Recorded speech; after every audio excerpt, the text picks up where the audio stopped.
नमस्कार दोस्तों। एक बार फिर से आप लोगों का स्वागत है धार्मिक अनमोल ज्ञान पर। दोस्तों, आज हम बात करेंगे कि किस श्राप के कारण स्त्रियां बनाती हैं पराये पुरुषों से शारीरिक संबंध। मित्रों, एक समय की बात है जब भगवान शिव माता पार्वती के साथ कैलाश पर्वत पर विश्राम कर रहे थे। तभी देवर्षि नारद कैलाश में आते हैं और वे पार्वती और शिव जी को प्रणाम करते हुए कहते हैं, हे प्रभु, आपकी सदा ही जय हो, आप ही आदि और अनंत हैं। प्रभु, आज जब मैं पृथ्वी लोक पर ब्रह्मांड कर रहा था, तब मैंने देखा कि कई सारी स्त्रियां शिव महापुराण का पाठ कर रही थीं और आप ही की पूजा मैं मग्न होकर कर रही थी। जो स्त्रियां भी सर्वगुणों से संपन्न पति की चाह रखती हैं, वे सभी आप ही को जल चढ़ाती हैं। सोमवार के दिन उपवास तथा निर्जला व्रत करती है, आपको ही परम परमेश्वर रूप में पूजती है। शाश्वत सत्य यह भी है कि मां पार्वती और भगवान शिव की जोड़ी तीनों लोकों में अनंत काल से प्रख्यात है। किंतु आज मैंने एक विचित्र घटना को देखा कि कुछ स्त्रियां पति के आंखों में धूल झोंकर अन्य पुरुषों के साथ अनैतिक संबंध बना रही थी। यह देख मेरे मन में 3 प्रश्न उठे। हे प्रभु, मैं इन्हीं प्रश्नों के उत्तर जानने हेतु आपके पास आया हूं। कृपा करें और इस भक्त की आशंकाओं को दूर करें। मित्रों, तब भगवान शिव कहते हैं, हे नारद मुनि, आप अपनी शंकाओं को निसंकोच होकर कहें, मैं अवश्य ही आपकी शंकाओं का निवारण करूंगा। तब देवर्षि नारद कहते हैं, हे प्रभु, मेरा पहला प्रश्न है कि किस श्राप के कारण स्त्रियां पराये पुरुषों के साथ संबंध बनाती हैं। मेरा दूसरा प्रश्न है कि पति से धोखा करने वाली स्त्री के साथ क्या होता है। और तीसरा प्रश्न है, पति के अलावा अन्य पुरुष के साथ संबंध बनाने से स्त्री को कौन सा पाप लगता है। मित्रों, तब भगवान शिव कहते हैं, हे नारद मुनि, आपने समस्त नारी जाति के कल्याण हेतु महत्वपूर्ण प्रश्न किए हैं। इन सारे प्रश्नों के उत्तर मैं आपको इस एक कथा के माध्यम से देता हूं। आप इसे ध्यान से सुने। जो भी स्त्री पुरुष इस कथा को ध्यान से पूरा सुनता है, उसकी सारी मनोकामनाएं पूरी हो जाती हैं तथा उसे मनचाहा जीवन साथी मिल जाता है। जो कोई इस कथा का प्रसार करता है, अन पर मेरी कृपा दृष्टि सदैव बनी रहती है। तब देवर्षि नारद कहते हैं, हे प्रभु, मैं इस कथा को पूरा ध्यान से सुनूंगा और इसका प्रसार भी करूंगा। कृपा करें और इस भक्त की जिज्ञासा को शांत करें। मित्रों, भगवान शिव कहते हैं, हे नारद मुनि, एक समय की बात है जब ब्रह्म जी ने सृष्टि निर्माण का कार्य शुरू किया था। तब स्त्री की रचना करने में उन्हें कई वर्षों तक अभ्यास कर हर अंग और उसके अंदर गुणों की रचना करनी पड़ी।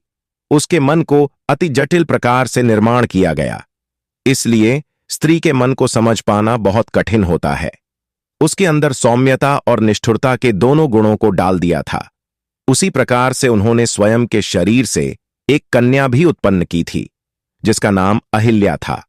यह वही कन्या है जिसको मिले श्राप के कारण आज कई सारी स्त्रियां पराये पुरुषों के साथ अनैतिक संबंध बना रही हैं। इसी अहिल्या की कथा में आपको सारे प्रश्नों के उत्तर मिल जाएंगे। देवी अहिल्या अत्यंत सुंदर, गुणवान और चरित्रवान स्त्री थी, जिसे वरदान था कि वह हमेश के लिए केवल 16 वर्ष आयु की ही सुंदर कन्या बनी रहेंगी और कभी भी उनकी सुंदरता कम नहीं होगी। फिर एक दिन जब ब्रह्मा जी ने उसे शिक्षा प्राप्त करने हेतु महर्षि गौतम के आश्रम में भेज दिया था, वह कन्या इतनी सुंदर थी कि उस सारे संसार के देव और दानव अपनी पत्नी बनाने की इच्छा रखते थे। किंतु जब मुनि गौतम के आश्रम में अत्यंत सुरक्षिता में शिक्षा ग्रहण करने बाद जब उस आर्षि गौतम ने वापस ब्रह्मा जी के पास भेजना चाहा, तो उनके मन की पवित्रता को देख ब्रह्मा जी ने अहिल्या का विवाह मुनि गौतम के साथ करा दिया, यह कहकर कि आपके जैसा योग्य वर पूरे संसार में नहीं है। मित्रों, तब भगवान शिव कहते हैं, हे नारद मुनि, फिर कुछ दिन बीतने के बाद जब देवी अहिल्या गंगा तट पर स्नान करने हेतु गई थी, उसी समय देवराज इंद्र भी उसी वन में विहार करने के लिए आए थे। जब इंद्र की कुदृष्टि अहिल्या पर पड़ी, तो वह उनकी सुंदरता को देख इतने मोहित हुए कि देवराज इंद्र अपने इंद्रियां की लालसा में उन्मत्त हो गए। मित्रों, जब इंद्र को इस बात का पता चला कि उनका विवाह आर्षि गौतम के साथ हो चुका है, फिर भी वह उनके पीछे उन्हें पन्ने के लिए पड़ गए। वह हर रोज उन्हें देखने के लिए छुप छुप कर उनका पीछा करने लगे। उसने ऋषि गौतम और देवी अहिल्या की सारी गतिविधियों को जान लिया और फिर एक दिन चंद्रमाओं के पास गए। मित्रों, भगवान शिव कहते हैं, हे नारद मुनि, जब भी कोई व्यक्ति अपने मित्र का चुनाव करता है तो सबसे पहले उनके आचार विचार एक जैसे ही होते हैं, जैसे कि किसी चोर का मित्र चोर ही होता है और संत का मित्र संधी होता है। फिर एक दिन इंद्र और चंद्र ने मिलकर एक योजना बनाई, जिसके अनुसार एक रात को इंद्रदेव मुनि गौतम के भेष में अहिल्या के पास जाएंगे और चंद्रमा इस जोखिम भरे कार्य में उनकी सहायता करेंगे। हे नारद, चंद्रमा ने भी अपनी गुरु से धोखा किया था, जिसका कारण यह था कि चंद्रमा के गुरु देव गुरु बृहस्पति है। एक बार चंद्रमा शिक्षा हासिल करने के लिए बृहस्पति के पास गए थे। वहां चंद्रमा बृहस्पति की पत्नी तारा की सुंदरता पर मोहित हो गए और उनसे प्यार करने लगे। इसके बाद तारा चंद्रमा के साथ चली गई और बृहस्पति को छोड़ दिया। चंद्रमा को भी इसके फल स्वरूप श्राप मिल चुका था। मित्रों, भगवान शिव कहते हैं, हे नारद मुनि, फिर एक दिन की बात है, देवराज इंद्र और चंद्रमा की योजना अनुसार इंद्र ने महर्षि गौतम का तथा चंद्रमा ने एक मुर्गे का रूप धारण कर लिया और वे दोनों ही महर्षि की कुटिया के पास पहुंचे। अभी रात्रि का दूसरा पहर समाप्त होने ही वाला था कि तभी मुर्गा बने। चंद्रमा ने बांग लगा दिया, जिस कारण से मुनि गौतम की आंख खुल गई और वे उठकर गंगा में स्नान करने हेतु घर से बाहर निकल गए। वहीं दूसरी तरफ महर्षि गौतम बने देवराज इंद्र ने अहिल्या की कुटी में प्रवेश किया। तभी देवी अहिल्या को संदेह हुआ और वह कहने लगी, हे स्वामी, आप तो अभी अभी स्नान करने हेतु गए थे, फिर इतनी शीघ्रता से वापस लौटकर क्यों आए हैं?